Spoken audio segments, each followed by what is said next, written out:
Ce shiur est dédié à Ilou Nishmat Gaston Israël Ben Sultana Duchan Zichrono Livracha. Donc la question de Avi, comment se fait-il qu'on accepte la Kabbalah, qui n'a pas été donnée avec la Torah qu'on connaît? Nous on connaît Mishnah Gemara. Un beau jour vient Rabbi Shimon Bar Yochai et dit hop, j'ai un nouveau truc qui s'appelle le Zohar. D'où ça vient? J'ai reçu du ciel. Vient Rabbeinu Hari, il y a 500 ans, qui dit, j'explique maintenant le Zohar, et il dévoile une Torah entière qu'on ne connaissait pas. D'où tu sais ça? Et il y a un avis qui m'a enseigné. Question de avis, on a une loi qui stipule Lo Bashamayim Hi. La Torah n'est pas dans le ciel. Ça veut dire, il y avait une fois une machloket entre Rabbi Yeshua et Rabbi Eliezer, Tanuro chez Nachnaï, un four de poterie qui a été cassé et qu'on a on l'a cassé, on l'a fait en lamelles. C'est un four en lamelles maintenant, d'accord, il est cassé. Il était impur, et lorsqu'un four de poterie impur est cassé, les morceaux deviennent purs. Toute l'impureté, elle part. Maintenant, on l'a recollé, on a mis de l'argile, hop, on a recollé maintenant le four. Est-ce qu'il est pur ou est-ce qu'il est impur? Est-ce qu'on dit qu'il revient à sa situation antécédente ou pas? La requête entre Rabbi Yoshua et Rabbi Eliezer, Baba Metzia. Grande bagarre entre les deux. La majorité des Chachamim disent comme Rabbi Yoshua. Je ne sais plus si elle dit impur ou impur, peu importe. Rabbi Eliezer, qui était le Gilgul de Moshe Rabbeinu, et c'est un des plus grands rabbins que nous avons. C'est le premier rabbin qui est cité dans la Mishnah, dans le Chasse. C'est le seul qui est appelé Hagadol, le grand, Rabbi Eliezer Hagadol. Donc un grand monsieur. Et Rabbi Eliezer dit, non, je ne suis pas d'accord. Rabbi Eliezer dit, mais tous les sages d'Israël sont avec moi. Alors la Torah l'a dit, on va aller après la majorité. Rabbim les Hatot. Rabbi Eliezer dit, si j'ai raison, que ce caroubier-là, hop, tric, se retrouve 400 mètres plus loin. Le caroubier se lève, il court, zip, il se repose là-bas. Rabbi Yoshua dit, très sympa, mais on n'amène pas des preuves à partir des caroubiers. Rabbi Eliezer dit, si j'ai raison, que cette rivière s'arrête, repart dans l'autre sens. La rivière s'arrête, repart dans l'autre sens, en montant. Rabbi Yoshua dit, très sympa aussi, mais on n'amène pas une preuve des rivières. Ici, j'ai raison que les murs du temple, c'est-à-dire du Beth Midrash où vous étudiez, commencent à se pencher. Et tout coup, tout se met à se pencher. Rabbi Yoshua leur dit, halt, c'est pas votre affaire. Les sages d'Israël qui se bagarrent, c'est pas l'affaire des murs du Beth Midrash. Vous êtes là pour rester mûrs, ne vous mêlez pas de ce qui vous regarde pas. Et dès ce jour, les murs du Beth Midrash sont restés penchés. Vous voulez pas se pencher complètement pour faire honneur à Rabbi Yoshua qui leur dit de ne pas bouger. Vous ne voulez pas se remettre à leur place pour ne pas faire un manque d'honneur à Rabbi Eliezer en n'écoutant pas. Donc ils ont fait un compromis. Rabbi Eliezer dit, ici j'ai raison qu'une voix sort du ciel et dit, Rabbi Eliezer a raison. Sort une voix du ciel et dit, Rabbi Eliezer a raison.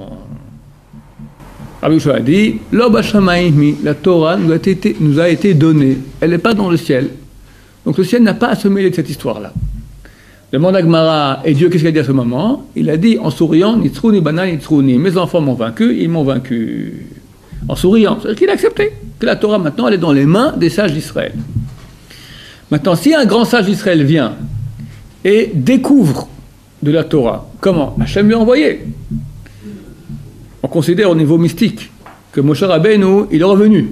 Il est revenu en tant qu'une partie d'âme de lui, c'était Rabbi Shimon Bar Yochai qui dévoilait le Zohar, et Rabbeinu Hari. C'est la même entité qui revient pour dévoiler des suppléments de Torah. C'est vrai que on aurait pu être étonné, mais c'est clair aussi que tous les grands sages d'Israël ont accepté tout cela comme étant en vérité totale. Il y a une secte yéménite qui s'appelle les Dardaïm. Dardaïm vient du mot, c'est Dor Dea, génération de connaissances, qui eux sont Maïmonide à 100%. Maïmonide n'a pas connu la Kabbalah. Il y en a qui disent qu'à la fin de sa vie, il a connu, mais déjà dans ses livres étaient déjà diffusés, il ne pouvait pas se rétracter, il ne pouvait pas écrire là-dessus. En tout cas, dans ses livres, il ne mentionne pas du tout cela. Et eux refusent tout ce qui est Kabbalah. Zohar, Kabbalah, tout ça. Alors, Ben Samachoul avait dit que, à son avis, leur shrita n'est pas kshera. Il sort du clan d'Israël. Le Shulchan Aruch cite le Zohar. La halacha, ce que nous faisons aujourd'hui, beaucoup de choses nous faisons comme la Kabbalah. Les Sfaradim encore plus que les Ashkenazim. C'est une partie intégrante de notre Torah. Celui qui n'y croit pas, c'est presque comme un mouvement libéral. Comment, ta question, comment accepter ça alors que l'Oba Shamaim hi? À mon humble avis, comme ça j'essaie de faire un chilouk sur place, je n'ai pas vu ça écrit. Lorsqu'il y a une marloquette entre les grands d'Israël, tout coup on fait un miracle, il y a un signe du ciel, la voix cesse n'est pas venue nous dire maintenant, dans le cas de Rabbi Yoshua, Rabbi Eliezer, la voix cesse vient et dit c'est lui qui a raison. Halt, on a une loi, d'après la majorité on va, point barre. Ne viens pas maintenant me changer la Torah. La Kabbalah n'est pas venue changer, elle est venue donner un supplément d'enseignement. Ce n'est pas venir te dire, vous vous trompez, faites différemment. S'il vient un prophète et fait un miracle, et vous dit maintenant, changez la Torah. On l'envoie Breyer. Il fait un super grand miracle. Il change un iota de la Torah, raus, dehors. S'il vient, parce que c'est souvent très actuel, et il dit de façon ponctuelle, change un truc de la Torah, oui. Si c'est un grand tzaddik, si c'est un prophète reconnu par les grands d'Israël comme étant un sage en Torah, un homme très très saint, et qui dit maintenant que ponctuellement il faut aller contre la Torah, on va. On a eu des cas. Eliyahu au Carmel, qui a autorisé de faire un sacrifice hors du temple, c'est Issour Karet. Esther Amalka, qui a dit de jeûner le jour de Pessah. Manger la matzah, c'est un Sedoraita, d'accord? Elle a annulé ça. Ils ont un pouvoir, quand c'est ponctuel. Mais dire, Dieu m'a envoyé maintenant, on change quelque chose dans ta Torah, c'est plus la même. Ça, c'est Jésus. Ça, c'est dehors, sur la croix. Rabbi Eliezer, c'est pas le marché. Mais attends, Rabbi Eliezer, c'est pas qu'il a voulu changer la Torah. Il y a une discussion entre les sages d'Israël. Que dit la Torah à ce propos? Comme ci ou comme ça? Et Lévi vient et dit, lui a raison, lui a tort. On lui dit, dégage. Dégage, Eliyahu, c'est pas ton affaire. La Torah a dit, on va prendre la majorité. Mais quand un Nabi vient maintenant je dévoiler des secrets que tu connais pas de la Torah, c'est pas que je te dis maintenant comment faire. Je change dans une discussion entre Hazal, je dis c'est lui qui a raison, c'est lui qui a tort. Ça on veut pas. Mais quand je viens maintenant te dévoiler des choses que tu ne connais pas, un dévoilement de Torah, c'est autre chose. C'est du nouveau. C'est pas dire il y a A, B et C, d'accord? Avant que vienne la discussion entre Rabbi Yoshua et Rabbi Eliezer, c'est A ou B. La Torah ne peut pas venir dire c'est A qui a raison ou B qui a raison. Le ciel ne peut pas venir dire c'est A ou B. La Torah a fixé, on va d'après la majorité. Ok, terminé. Ça, c'est pas le ciel qui dit. Maintenant, le ciel vient et dit écoute, tu rajoutes maintenant, tu as A et B, il y a un nouveau truc, C. Qui n'a rien à voir avec A et B. D'accord. A et B, une pomme. Voilà. Tu as A, tu as B, tu as une pomme. La pomme, c'est sympa, c'est en plus. Pourquoi pas? Oui. Le Zohar, il n'a pas été dévoilé aussi au Sinaï. Peut-être qu'après ça s'est perdu et ça a été redévoilé par Yéhoné. On dit que Rashbi, Rabbi Shimon Bar Yochai, il a dévoilé des choses que personne n'a pu dévoiler avant lui. Il y avait le secret de la Kabbalah, c'est clair. On a un livre qui a écrit Rabbi Akiva, c'est Sefer Yetzira, qui est l'enseignement de Avraham Avinu. Donc il y avait un livre de Rabbi Yochanan ben Sefer Abaïr, de Rabbi Yochanan ben Akana. Il y a des livres de Kabbalah qui existaient déjà il y a 2000 ans, qui était certainement un enseignement oral qui a été mis par écrit. J'imagine du temps des prophètes, il y avait beaucoup de secrets de Kabbalah, ésotériques, d'accord, qui étaient transmis oralement, c'est clair. Mais Rashbi a rajouté des choses que c'est marqué dans le Zohar, que personne d'autre n'a pu dévoiler. La Hydra Zuta, la Hydra Rabba, d'accord. Il dit maintenant, je vais dévoiler des choses que personne n'a, aucune oreille, aucun n'a pu. Parce que lui, il venait d'un endroit spécial dans le corps du premier homme, parce que chaque âme vient d'une partie du corps du premier homme, que seul lui pouvait dévoiler cela. Ce qui n'a pas été dévoilé au Non. Alors comment ça se conduit de la Torah, elle a été dévoilée? Peut-être Moshe Rabbeinu lui connaissait ça, mais il n'a pas pu le dévoiler en tout cas. Moshe Rabbeinu peut-être il connaissait, dévoiler non. Dévoiler non. C'est marqué que tout ce qu'un élève dans le futur Atid le Hadesh va dévoiler, va innover, Moshe Rabbeinu le connaissait, parce que Moshe il inclut tout. Mais je ne sais pas si Moshe Rabbeinu il a enseigné ça au Bnei Israël. Alors, s'ils connaissaient tout Moshe, alors pourquoi ils ne connaissent pas ce qu'il y a entre Rabbi Akiva et tout ça? Je parle déjà de ça. Le Or HaChaim HaKadosh, il répond ça dans Haremot, dans Parashat Tazria, Vaïkra, chapitre 13. Là-bas, il explique comment se fait-il que Moshe Rabbeinu, d'un côté, c'est marqué qu'il connaissait tout ce qu'un Talmid Vatik, un vieux Talmid Chacham, va innover. Et de l'autre côté, il y a un Midrash qui dit que lorsqu'il est monté au haut du mont Sinaï, il a vu Dieu qui attachait des couronnes à toutes les lettres, les tagim, d'accord, les petites pointes qu'on a au-dessus des lettres. Dieu l'a dit, dans le futur, il y aura un Talmid Chacham, je m'appelle Rabbi Akiva, et il va sur chaque petite couronne, il va faire innover beaucoup de halachot. Alors Moshe a dit, je veux aller le voir. Et surtout dans la classe de Rabbi Akiva, il ne comprend rien. Il ne comprend rien, ce qui se passe du tout. À la fin, il y en a qui dit, mais Rav, d'où vous savez tout ça? Il dit, j'ai reçu ça de Halachal Moshe Missina, ça vient de Moshe Rabbeinu. Alors, il s'est calmé. Alors je ne comprends pas, il sait ou il ne sait pas? Il répond à Rachem Akadosh, il dit comme ça. Moshe Rabbeinu, il a reçu la Torah écrite et la loi technique, comment la pratiquer. C'est-à-dire qu'il reçoit la base et le produit fini. La halakha, comment on doit pratiquer. Le cheminement, d'où on apprend qu'on doit pratiquer ainsi dans la Torah écrite, ça il ne sait pas. Quand on a fait Perek Meruba, tout le monde a commencé à Daf Samervav. Je ne sais pas si en Bikou vous avez fait depuis le début, Samerdalet là-bas, tu as 3 pages, on appelle ça des Yalfoutot. Dans les Shivot, les élèves n'aiment pas ça. C'est d'où on apprend ces lois dans la Torah. Tu as un mot en plus, tu as une lettre en plus, tu as un truc en plus, tu as Xerashava. Tout l'enseignement, d'où on apprend la loi dont on va parler dans la Torah. C'est des centaines de pages dans le chasse. D'où on apprend. Que dit la loi? Ça, Moshe Rabbeinu, il savait. Mais d'où ça vient du texte? Ça, il ne savait pas. Et c'est le travail des Chachmei Israël, d'aller ressortir la loi écrite, où se trouve dans la loi orale, où elle se trouve écrite dans la loi écrite. Hachem a voulu que chaque personne juive, chacun de nous, il y a une partie de Torah qui doit dévoiler, que personne d'autre au monde peut dévoiler, qui appartient à sa partie de Neshama dans le...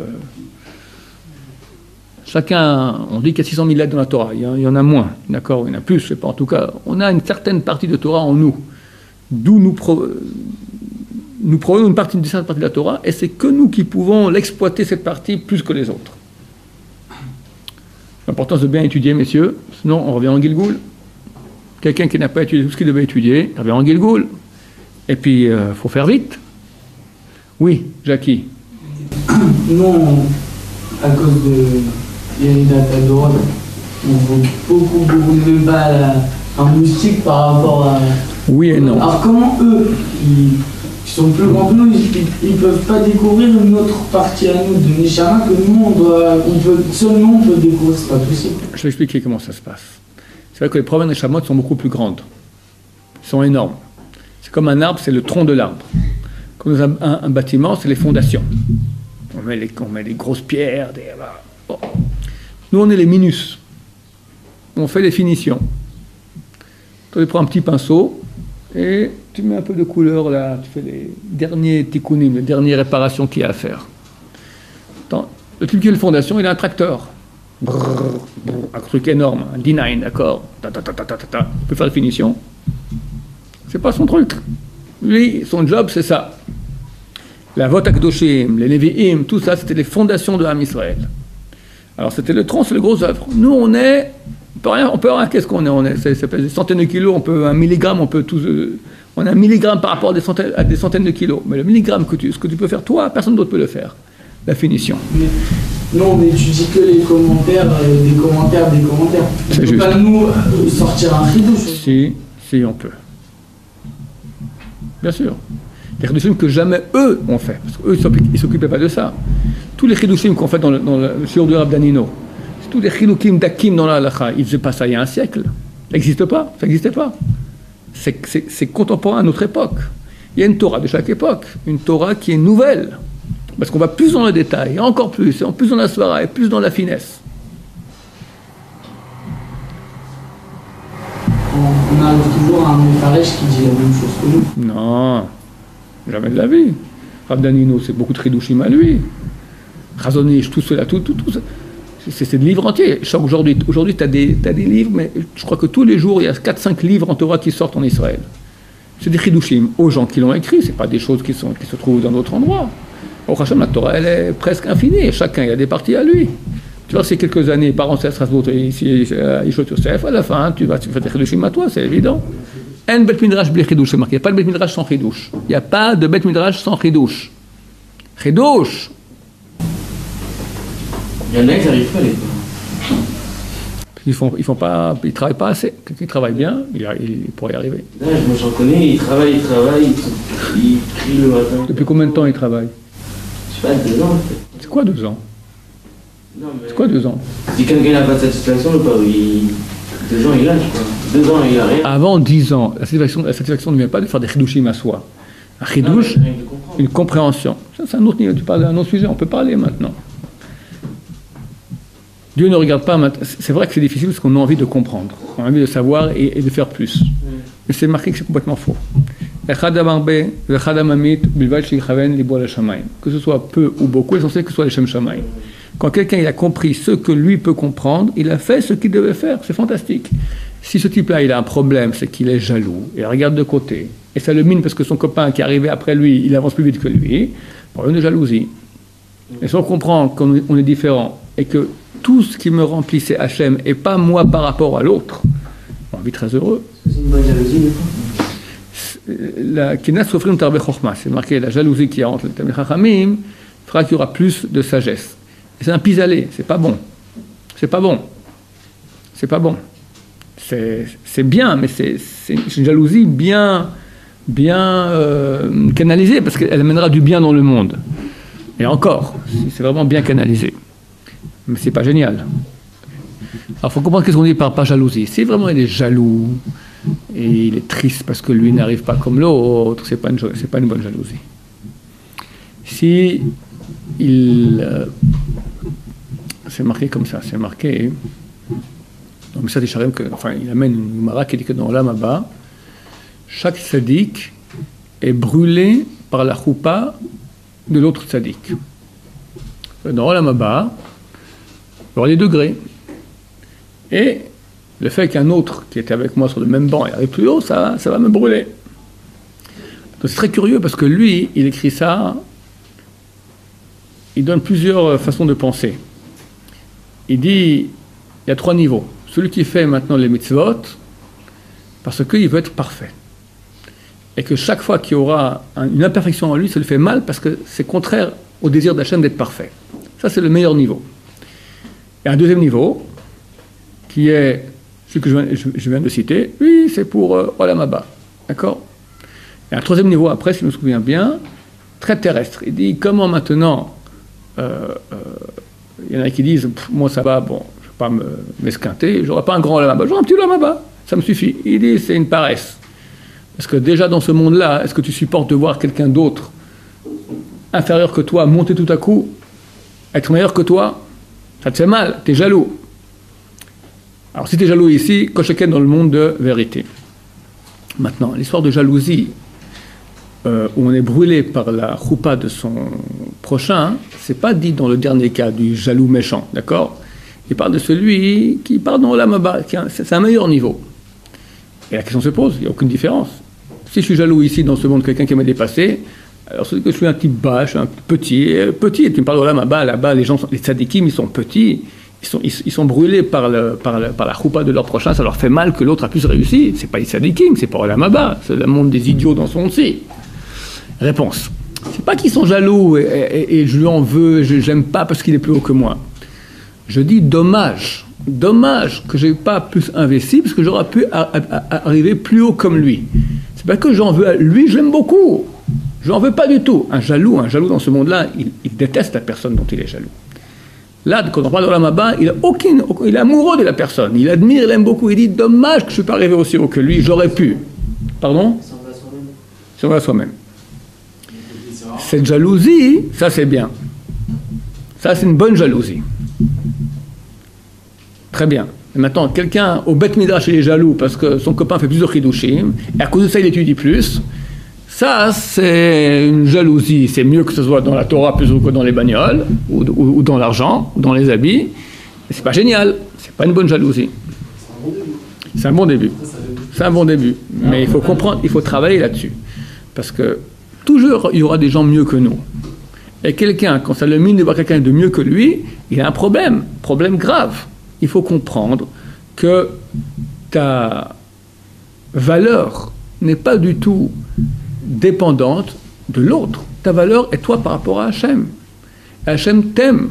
Il se peut que par rapport aux outils qu'Hachem t'a donnés, tu es beaucoup plus aimé par Hachem que l'autre. On n'a rien à faire comment il est l'autre. Toi, ton but maintenant, c'est par rapport à Hachem. On n'est pas... Comprenez, quelques petites choses très importantes qui vont vous servir toute la vie. On a tous, surtout les hommes plus que les femmes, on a une concurrence. Il y a la concurrence entre les gens. Et on sent qu'on est rempli ou qu'on est valorisé quand on est meilleur que les autres. C'est faux. Jamais le regard des autres pourra me remplir. Alors le regard des autres, adulateurs, admirateurs ou envieux, ne me remplira jamais. Parce que c'est très aléatoire. Il y en a qui t'envient, t'admirent, il y en a qui ne t'admirent pas du tout. Donc c'est tributaire des autres pour toujours. Chaque fois qu'il y aura quelqu'un qui n'est pas content, tu n'es pas content. Chaque fois qu'il y aura quelqu'un qui n'est pas content de toi, tu seras malheureux. C'est une galère, c'est pas possible. Il faut complètement oublier et effacer le fait que ma valeur dépend de ce que les autres vont dire. C'est un mensonge. C'est pas ça la réalité. Ce que disent les gens n'est pas la réalité. On voit bien que des gens admirent des choses tordues. Alors on va être tordu parce que les gens admirent ça. C'est tordu. Il faut oublier ça et comprendre qu'Hachem, c'est lui qui m'aime. Je suis aimé par Hachem. Je suis chéri par Hachem. Et ça, déjà, ça me valorise suffisamment beaucoup pour une relation avec Hachem. Et je n'ai pas besoin des autres. C'est un travail qu'il faut faire. Et quand on le fait, après qu'on l'ait fait, je n'ai pas fait, ne croyez pas que je l'ai fait, j'en ai juste parlé un peu une fois avec quelqu'un. Une fois qu'on a fait ce travail-là, on est tranquille. On est tranquille, c'est une vraie avodat Hachem. Sinon, toute la vie, tac, tac, c'est tuant. C'est tuant, t'es esclave des autres. Problème de Caïn. Caïn, il voit que son sacrifice n'est pas reçu, Abel est reçu. Réaction du gosse de 2 ans. Pourquoi lui et pas moi? Mais à 60 ans aussi, les gens arrivent comme ça. À 80, un pied dans la tombe, ils sont encore comme ça. Pourquoi lui et pas moi? Il y a une petite voiture. Il y a une voiture jaune, je vois aussi une voiture jaune. C'est un corban, c'est pour Hachem. Hein? Ok, mais c'est la même réaction exactement. Et alors? Et alors? En quoi maintenant ta relation, Hachem dit à Caïn, en quoi ma relation entre toi, ça a à voir avec lui? En quoi? Lui c'est lui et toi c'est toi, ça n'a rien à voir dans 2 mondes, 2 planètes, rien à voir, ça n'existe pas, oublie-le. Je racontais que j'ai fait une fois un test avec ma petite fille, je sais plus qu'elle avait 3 ans. Elle voulait un bonbon. Sa sœur a reçu un bonbon. Moi aussi je veux un bonbon. Alors comment je lui ai dit? Je lui ai dit, je lui donne 2 solutions. Ou je donne 2 bonbons à ta sœur et un bonbon à toi, ou rien à personne. Qu'est-ce que tu préfères? Elle n'a pas hésité, mais une fraction de seconde. Rien à personne. Tout de suite. C'est une petite fille.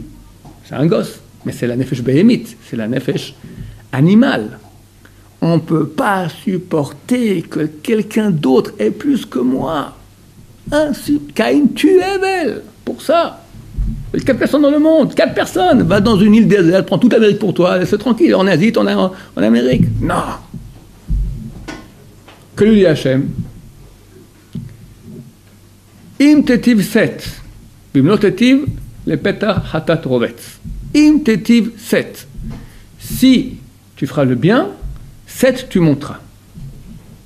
Le Rachem Akadosh, il faut prendre ces paroles. Donnez-moi Bereshit, le grand Bereshit. Il dit 3-4 mots, mais c'est une leçon pour la vie.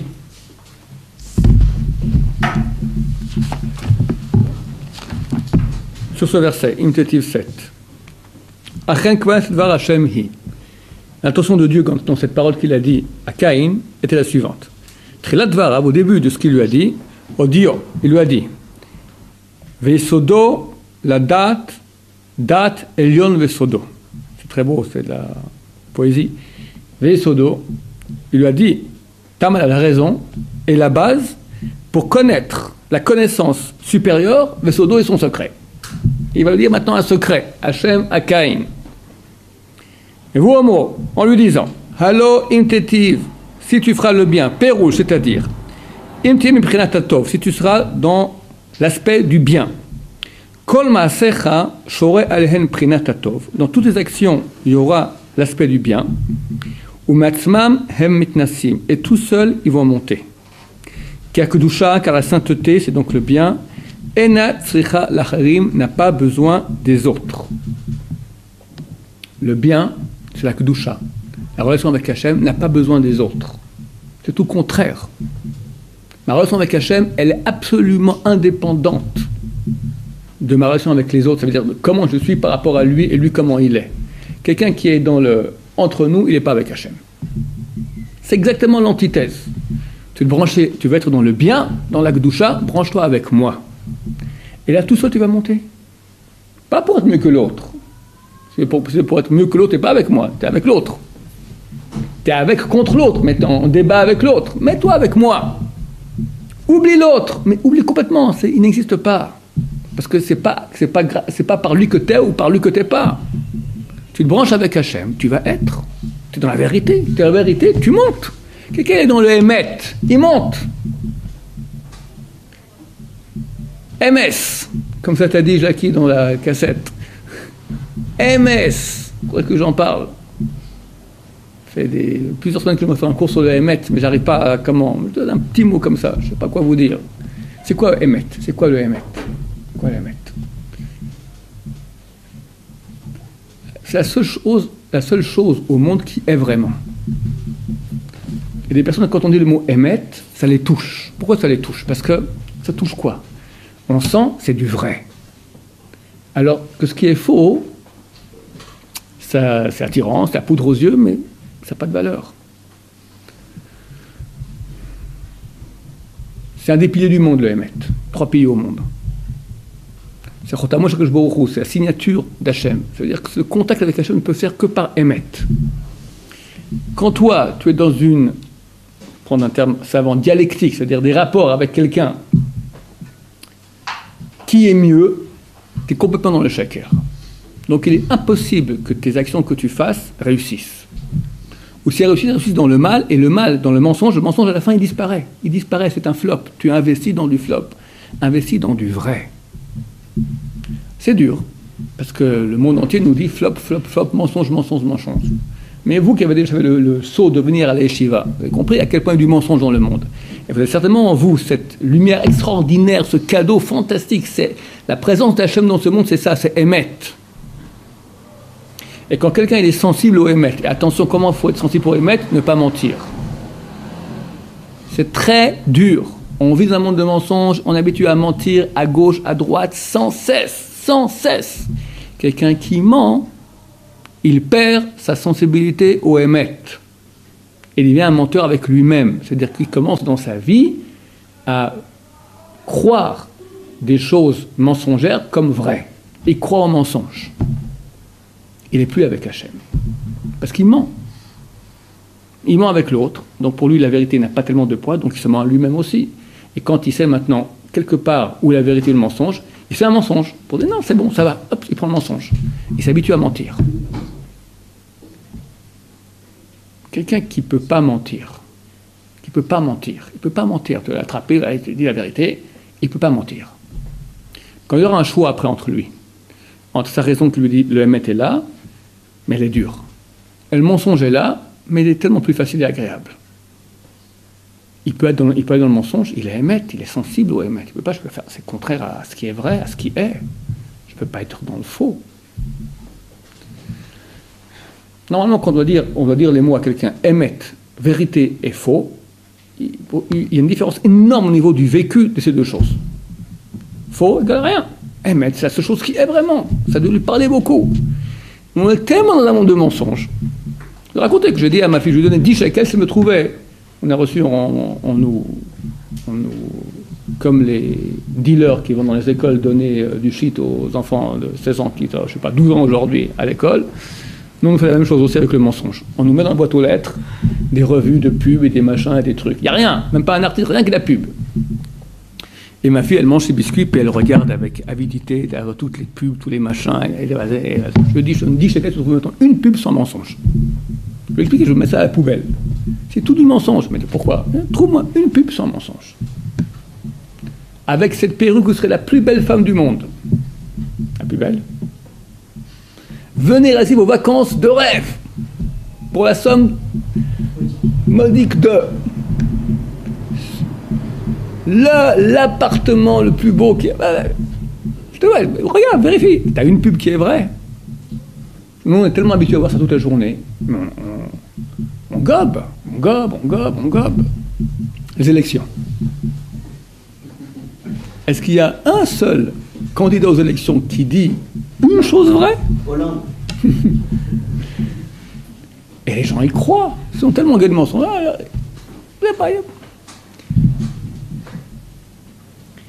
Je crois qu'il y a encore une chose encore plus responsabilisante.